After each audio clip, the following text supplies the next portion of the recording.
Hello， 我是 Kitty， 今天要跟大家分享的是我的日本战利品。严格来说是冲绳战利品，因为我前阵子跟我老公带了我们一堆家人坐游轮去冲绳玩。游轮是那个盛世公主号，应该最近大家都有看到，一直在打广告什么的。游轮的心得我放在最后。然后呢，原本这个游轮是要开去冲绳跟石垣岛，但是我很倒霉，就是遇到天候不佳，所以石垣岛没有去到，只有去了冲绳。然后又带老带小，所以也没办法说很有效率的逛很多地方，所以我就赶快冲了2间药妆店，买了一些东西。其实也是买了不少大概也是有20样左右吧。所以今天就跟大家分享我这次到冲绳到底买了什么。好，第一个呢是资生堂伊丽丝的新出的妆前防晒，就是如果你有看我之前防晒的影片，你会知道我很喜欢伊丽丝的防晒嘛。然后看到他们新出这个马上我毫不犹豫就买了。买回去呢，我在船上也马上都试用，很好用，超级好用。它那个整个使用感受非常的好，挤出来就是乳状的，然后你化开没有什么颜色，但是有香精味跟酒精味哦。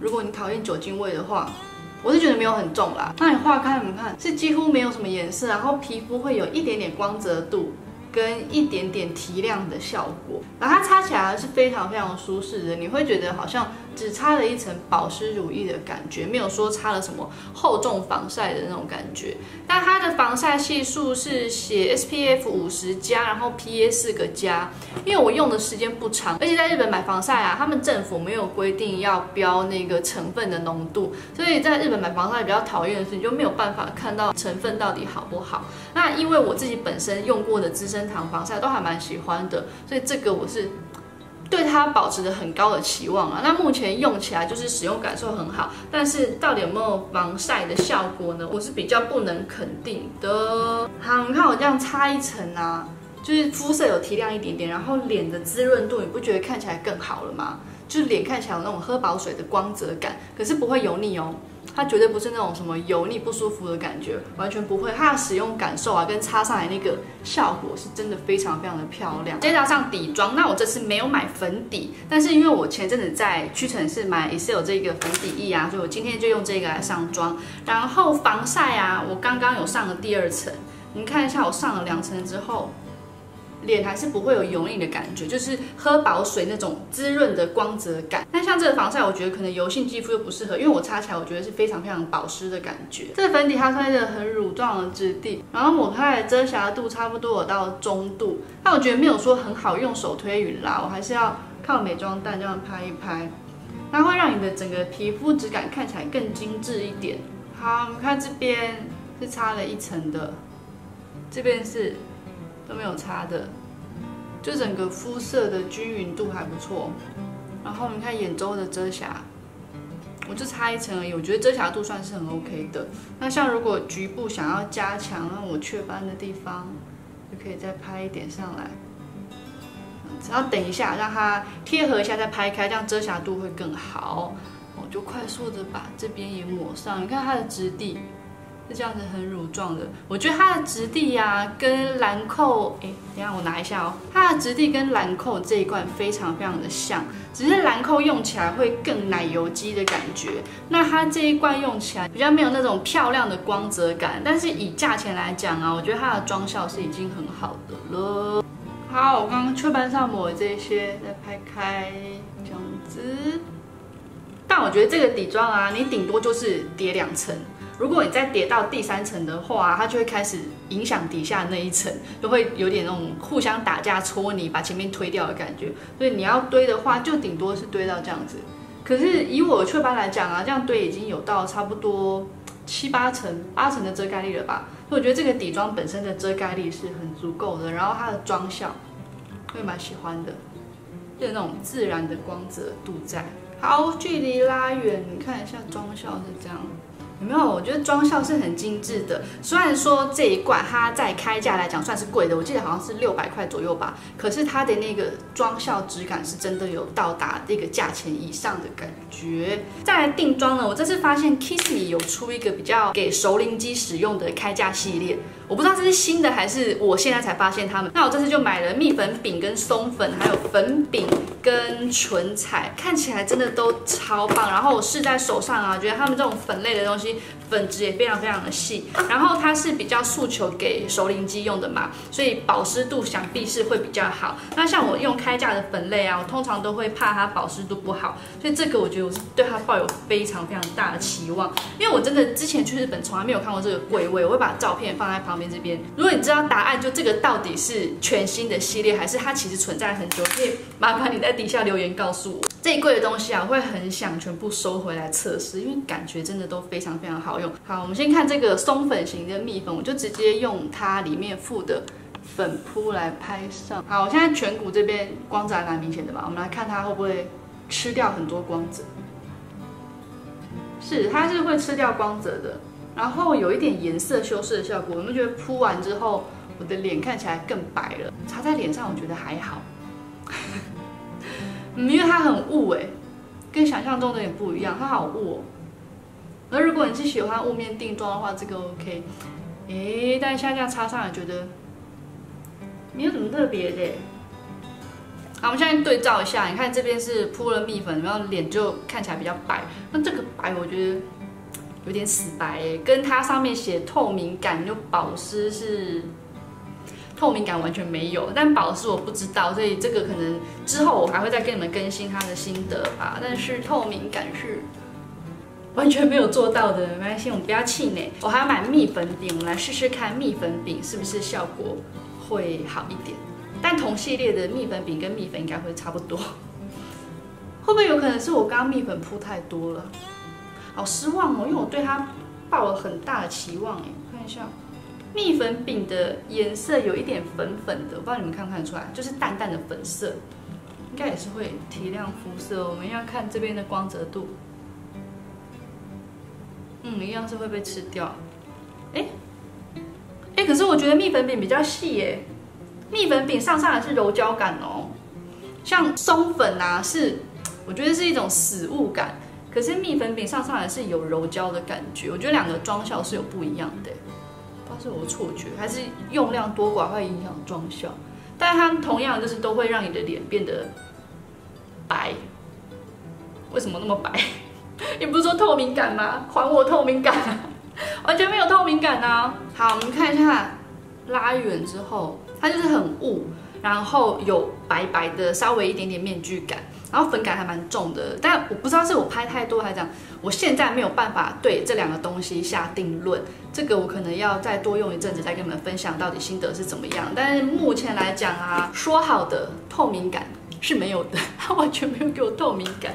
我真的很期待比较透明，然后会有一点透亮效果的蜜粉，但这个是没有的。然后这一系列我还有买粉饼，但因为我现在脸上已经涂满了东西，粉饼就没有办法试用，我会试一试再跟你们更新心得。我在店里面试的时候，觉得使用感受非常非常的好，就是它的粉质啊是很细致的，你们看一下哦，看不出来粉质。好，我现在摸给你们看，它的粉质非常非常的细致，然后抹在手上啊，会有一种自然的遮瑕度，可是不会太高，但你会觉得手上的纹理好像有比较抚平一点。因为我在店里面就是拿了各个不同的粉饼在那边抹在手上看啊，我觉得这一个的效果是最好的，所以我之后会用一用再跟你们更新。我对这一块啊抱有非常非常大的期望。再来，我买了一个赛上的修容，它写一个 new， 我不知道它到底是不是最近新出的，但我在台湾好像没有看过这样子的颜色。它的配色非常的好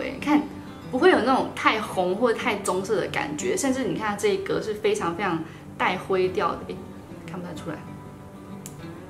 好，太自然了，这样试在手上看不出来。我直接试在脸上给你们看好了。然后晒上的东西啊，它们里面附的刷子都不会太小，我还蛮喜欢的，而且它是有厚度的，所以我觉得晒上的这种粉类啊，像腮红啊、修容饼啊，都是很超值的东西。然后我直接用这两个混刷来刷修容，看一下哦，我觉得效果还不错你看整个这边的阴影感是出来了，但我觉得这刷子有点太软，这种刷子感觉拿来刷腮红会比较好用，可是拿来刷修容就是会，旅行的时候可以用啦，在家里我是建议还是拿一个修容刷来刷会比较好。哎，这我喜欢的，我觉得它颜色好自然哦。我刚刚就是用底下这两个颜色混刷，然后像这一格是雾面的提亮色，像可能常常会有泪沟凹陷啊，或是苹果肌凹陷，你就可以用这种雾面的提亮刷在这边。然后像这一格是棕色的，你可能就是可以拿来配调色用的吧。哎，这盘我觉得很不错哎，我来试试看用这个比较灰的来画鼻影，这个颜色感觉很适合画鼻影，看得出来吗？我照镜子是看得出来效果的。很自然，而且这个刷子刷鼻影好用哎，因为刷鼻影就是你需要比较淡一点嘛，那这个刷子因为松松的，所以刷起来就会比较淡，所以就会有很自然的效果。哎，这好用，这个好用哎，这个我喜欢哎，而且晒上的东西应该就是150左右吧，搞不好150以内，这超划算的。来，色号是20号，长这样，20号，哎，这好好用啊。喜欢有捡到宝的感觉。再来腮红，我买了2个，都是 Vise 的。这一个唇颊霜啊，台湾有卖，这个色号应该也有，它是 B10，算是一个肉桂色嘛。我觉得这种颜色啊，就是平常上班上课啊，擦这种颜色都很适合，而且这种颜色就是百搭。这颜色好漂亮哦，这我喜欢。擦起来变得有一点肉桂珊瑚的感觉，就是。肉桂色套了一点珊瑚，这种颜色啊会非常的显气色。那我今天没有试这个在脸上给你们看，我今天要试这个 Vise 这个系列的腮红非常好用，但是我不知道为什么台湾都不进。然后这个色号 BR301，它是限定的安室色，你们有看到这边写个限定版，那它擦起来就是很土的土色。我现在手上试色给你们看哦，我还没有试到脸上过。你看，就是一个。很土的颜色，这种颜色啊，通常拿来上在可能像是颧骨这边，会蛮好看的。我真的好希望这一系列进台湾呢，这一系列的腮红超级好用的。我在去年的爱用品总结里面好像有分享过这一颗，这颜色好淡哦。它的颜色就算是介于修容跟腮红之间，这样刷一刷还蛮好看的。诶。好看呢！你看上在手上是一个土橘色吗？可是上在脸上，我觉得还蛮衬肤色的。我喜欢，我喜欢。哎呦，这颜色我喜欢呢，好看好看。所以安室粉们，你们要买就快买。但是这只有日本有卖啊，所以你可能就得要找代购。我看这个货不多哎，我在2家药妆店都只各看到1颗剩下来的。不知道是冲绳的药妆店货比较少，还是这个可能有那种抢购的状况。但反正这个我觉得很可以买，你看这个效果，就不是甜美型的腮红，可是你会觉得看起来比较有风格嘛，而且它的颜色会让你的脸看起来更立体的感觉。这我好喜欢哦，好喜欢。好，脸部的彩妆都上完了，我们来上一下定妆喷雾。看到资生堂 Maquillage 居然也出了定妆喷雾。它长这样，因为资生堂这个系列的东西我都还蛮喜欢的，所以也是毫不犹豫就买了啊！不用摇，因为它里面没有东西，就是液体。我们来喷喷看，它刚喷出了水珠，吓我一跳。好，这雾有点强哎。你有听到那个嘶的声音吗？这个喷雾有点太强劲，我有吓到。它不是喷雾，它是很像撒花器。这个太不雾了，这个比那个 MAC 不是 MAC 这一罐啊，都被大家嫌很不雾嘛。我觉得这个更不雾哎，它的那个好强哦。而且像 MAC 这个啊，你可以拿比较远这样喷就可以均匀了嘛。可是这个啊，你拿远它就喷不到我。你看啊，我现在拿远啊，它就没有办法到达我的脸上，所以这么近才喷得到，可是它就太强，会被吓到，就这不行，这不行哎，这个喷雾，这会让人不想管它到底定妆效果好不好，因为它第一个这个喷头太失败了，这个太失败了，然后它那个香味很重，这个使用感受上不行，大扣分，这个使用感受很莫名其妙。可是喷完好像有没有脸上的粉感马上没了？反正市面上好用的喷雾其实还很多，这个我觉得就不需要考虑了，除非你是很喜欢资生堂这个系列，想要收集的话还 OK， 因为它的效果是真的有的。但是那个喷头的，再喷一次给你们看，这个真的很好笑哎！我现在喷我现在手上这个 MAC 的哦，它至少可以有一个均匀的出来，可是资生堂这个就是呲一下。啊，这个拜拜，这个我要放到地雷区了。在眼妆的部分，我买了一个3合1眼彩笔，就是它有眼影跟眼线合而为一。然后我在日本药妆店看到只要有这个标签啊，我就会很想买，因为这个标签你会觉得是品质的保证。然后看到这个标签啊，就会让人购买欲马上提升200%。好，我现在打开来看，我买这个是想要旅行用的。你看，如果旅行能够带这样子一支笔，搞定眼妆，不觉得这世界太美妙了吗？那一支笔很方便呢。它这边是眼线眼影笔，然后这边是眼窝色吧，然后这边是眼线液，你看超棒的，3个什么都有，这健达出奇蛋啊！好，我现在拉近，用这个眼窝色看不看？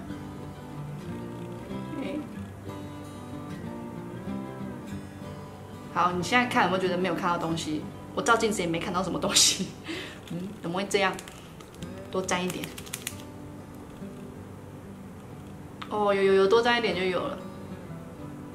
可是它这个头好小哦，你看放在眼睛上，好小哦。这种通常头要再大一点会比较好用。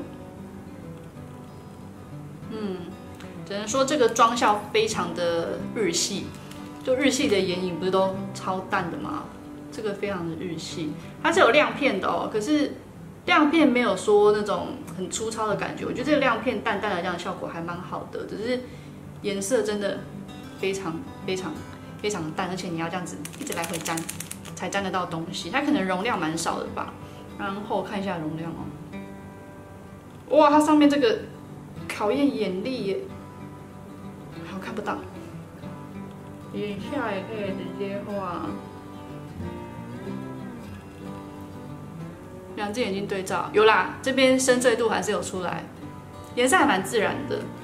好，再来我用笔的这一头，它这个笔呀还蛮粗的哎，应该是可以让你稍微晕开做眼影色的。笔的上色度很好，然后用手指稍微晕开，好难用手指晕。不行，我不要用工具，因为我现在要模拟，如果你出国旅行真的只带了这个东西，到底是不是能够让它画出一个漂亮的眼妆？我觉得加了眼线这边的效果还蛮好的。这个不要当成是眼线，你就把它当成是眼影膏、眼影笔来用，就要这样稍微晕开，做眼折色。你看两边素眼跟这样子。我觉得妆效是漂亮的，因为它的颜色在脸上这样质感呈现是精致的。因为像日系有亮片的眼影，常常都会亮片让你觉得颗粒很粗糙，可是它这个的颗粒是没有粗糙感的。我喜欢这个，我喜欢我下次出国旅行，我可能真的就会只带这一支它超棒的，超方便的。然后还有眼线液，你们看多体贴。好，来用眼线液画内眼线。眼线液好像颜色好淡哦，眼线液为什么颜色那么淡？好吧，所以说这一支的妆效真的很自然。但是像这种你要诉求方便快速的妆效，就是自然一点比较好。你看，如果你要出国旅行什么的，这样淡淡的妆方便呢。这支我喜欢呢。眼线液的这个头啊，还蛮好控制的，就是你线条可以画得非常非常的细。这好用，这真的好用然后颜色基本上你在可能来回个2遍就可以有很好的显色度。那像我刚刚这样来回画一画，你看内眼线这样子深邃度也画出来。再看一下素颜跟用这一支，我现在眼妆就是这一支而已，效果很好吧？这好用。真好用，所以说认这个贴纸真的没有错，这个贴纸很少会让人买到雷，偶尔还是有啦。可是通常来讲都是好用的，咦，这我喜欢哦。好，再来睫毛膏，我这次买了2个。Cake 这一个好像台湾也有卖吧，它是那种睫毛打底，里面有纤维，会让你的睫毛变长的。然后还有这个啊，一样，我又是看到它有这个标签，所以我才买的。然后感觉是诉求卷翘的吧，因为日文我也看不懂，感觉就是诉求卷翘跟纤长的。反正不管，我们就来试试看。我先用 Cake 这一个打底啊，我一只眼睛打底，一只眼睛不要打底好了，因为有时候底膏有可能也会让眼睫毛垂的比较快。我要测试它的卷翘度，我就一只打底，一只不要打底。好。那我现在就是右边刷上打底膏，这种有纤维的打底啊，我喜欢是膏状的，因为有一种纤维是它里面就一堆纤维，很像算是粉状吧。那你在擦的时候就会很容易掉到眼皮上。我知道那种只有纤维的是你要先擦上睫毛膏，然后再擦纤维，它才会增加附着力。可是那种只有纤维的，你再拿出来的时候，它就会一直掉，你就很容易扎到眼睛里面，所以那种我不喜欢。像它这个是还有一点膏。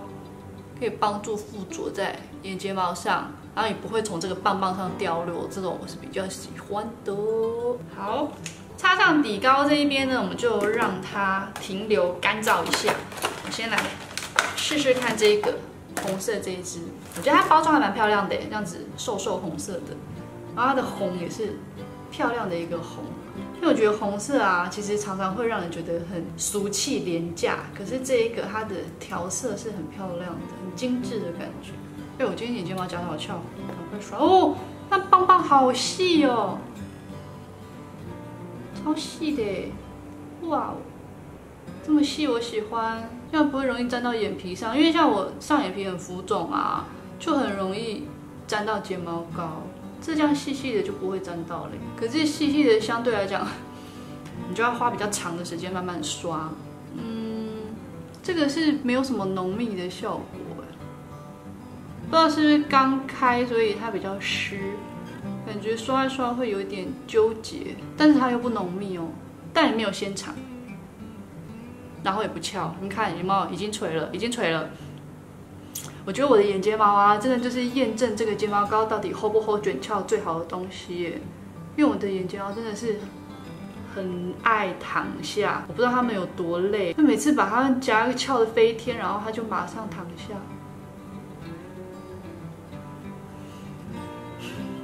好，马上证明这个不 hold 卷翘，但是因为它很瘦啊，拿来刷下睫毛也刚好用哎。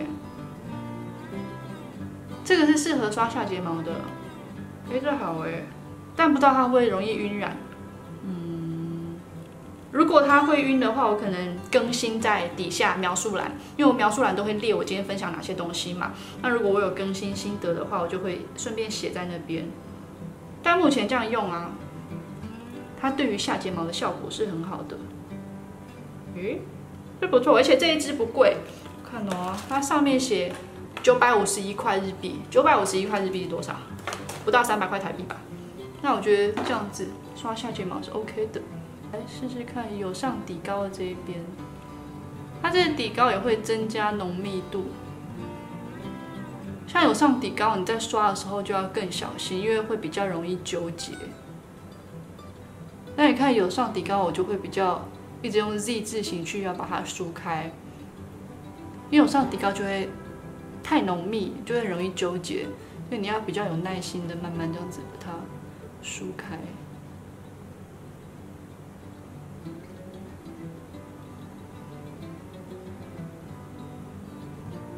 然后红色这个啊，刷下睫毛真的不错哎，它会让睫毛看起来比较展开，因为它不卷翘嘛，所以你刷完之后，你睫毛就会这样子往下的展开。嘿，这次买到了2个眼睫毛产品，都好用哎，但是没有加底膏，这边变得超悲剧的感觉。你们再看哦，这边是这2个的效果，这边是单这个效果。差超多的。好，再来唇膏，就我刚刚前面有讲过 ，Kiss Me 这个给熟龄肌用的开架系列，我买了2支，第一个是这个64号，就是一个妈妈们都会爱的，这有点紫色的玫瑰色，基本上妈妈们都很喜欢这个颜色。另外还有这个是47号，这个47号啊，超漂亮，你们看一下。是一个很漂亮的珊瑚土色，就它是珊瑚色，可是又没有那么的橘，那么的亮，擦起来应该会超漂亮的。现在直接擦，然后它是很 creamy 的哦，就是质地非常的滑顺。我以为它遮唇色的效果很好哎，而且上嘴巴上颜色会不匀，奇怪，这些系列为什么都？擦掉重上一遍，看到前面有护唇膏，干扰这个唇膏的上色，再给它一次机会，因为它上在手上是真的感觉非常棒的，然后这个滑顺度也非常的棒，感觉应该会很滋润，但是颜色是上不匀的，你们看得出来吗？颜色上不匀呢，哎呦，好伤心啊！我觉得它这个妆效啊，有一种说不出来的老气感。也是啦，它本来就是给手拎机用的，不难看。因为我记得它非常的便宜哦，它才900块日币，也没有到非常便宜，900块日币就反正200多台币嘛，那非常便宜啦。这个好，这个我觉得还好，去买Chifley就好了，Chifley才700块不到吧。这个我原本对它抱了很高的期望，因为试在手上真的非常漂亮，但在嘴上就是颜色的呈现也不对，然后那个妆效有一个莫名的老气。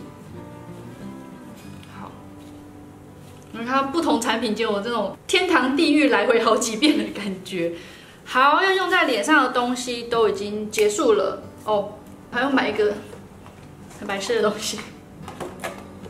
小美人鱼的梳子，你不觉得很可爱吗？超梦幻的。等面包长大，我要给它用，这超可爱的。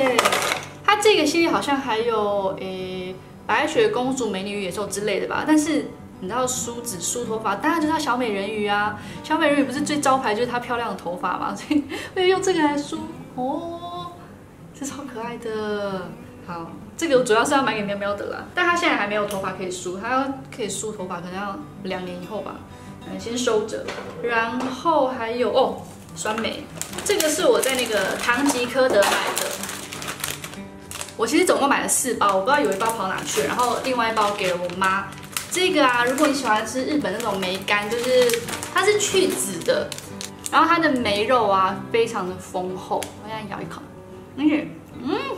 好好吃哦，而且味道非常的刚好，就是有酸，但不会太酸。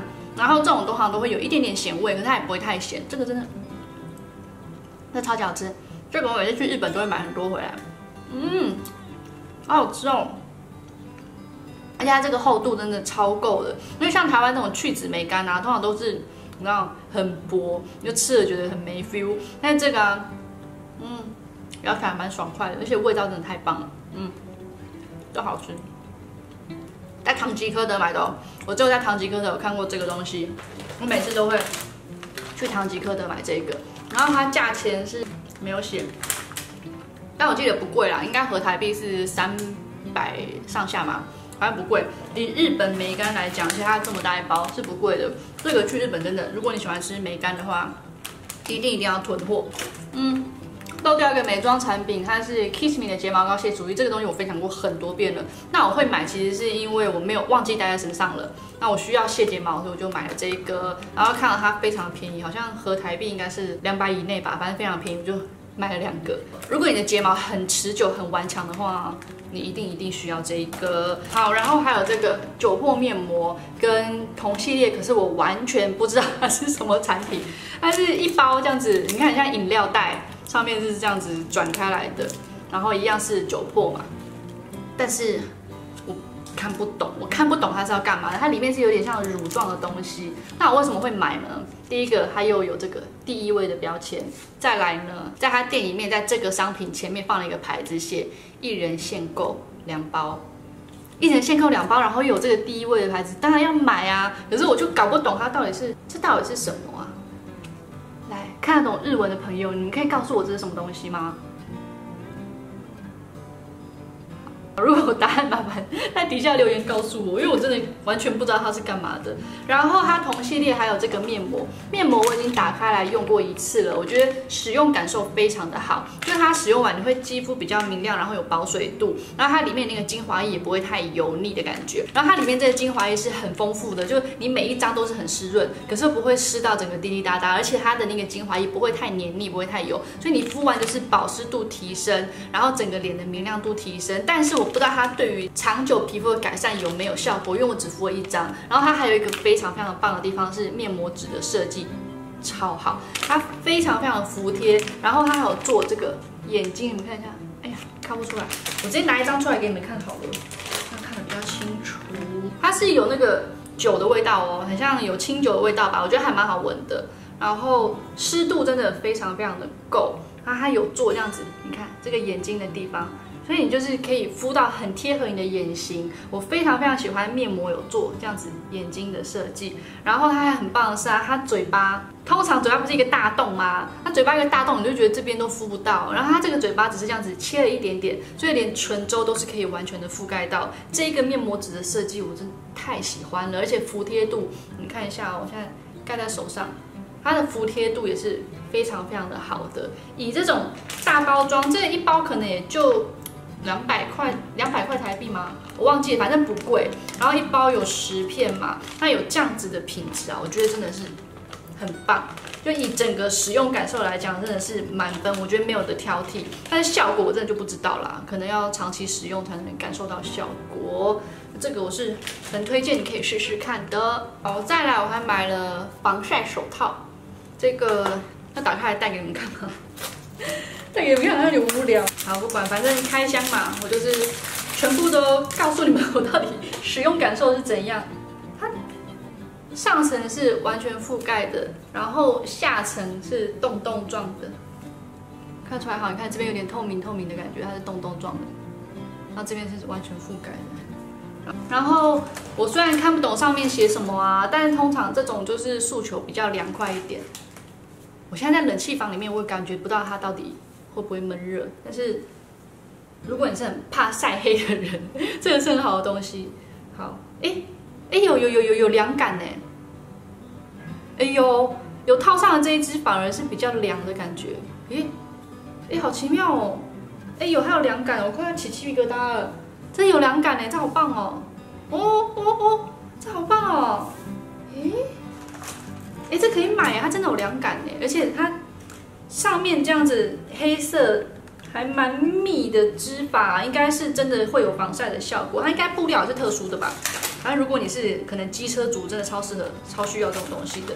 然后它还有短版的，我刚买的这个是到这边嘛，还有短版的是到手肘下面的，像这种到手肘下面的长度啊，你不觉得真的就是机车族必备吗？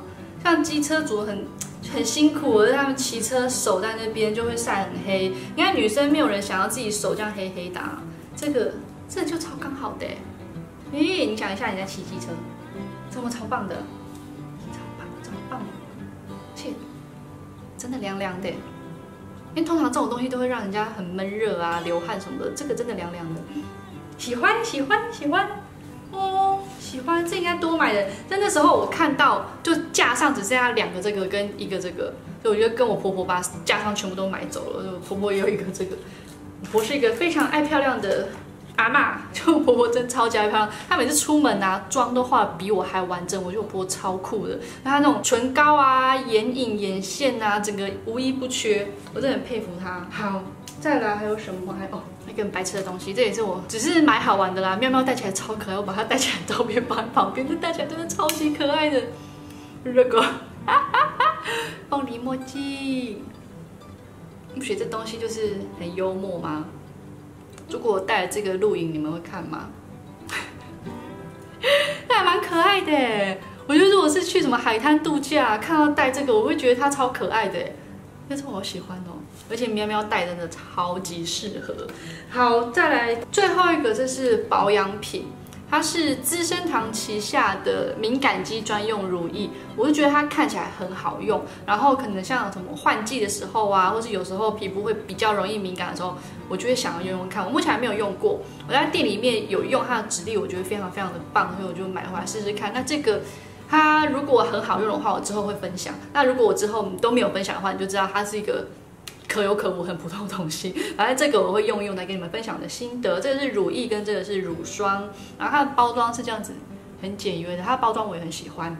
最后跟大家分享一下邮轮的心得啊，就是我很后悔上了那艘船，就它人好多，它整个船非常的大，真的非常非常的大。可是它的娱乐休闲设施相对没有那么的足够。它船很大。都大在客舱，就是你想象你到一个度假村，然后它全部都是客房，然后可能游泳池超小，然后游乐设施也很少，然后他跟你说他度假村很大，你进去不会觉得被骗了吗？我上船我是觉得有被骗的感觉，因为它整个好多层都是客舱，然后那游泳池啊大概只有我们家社区的1/10大吧，那游泳池真的超小，然后就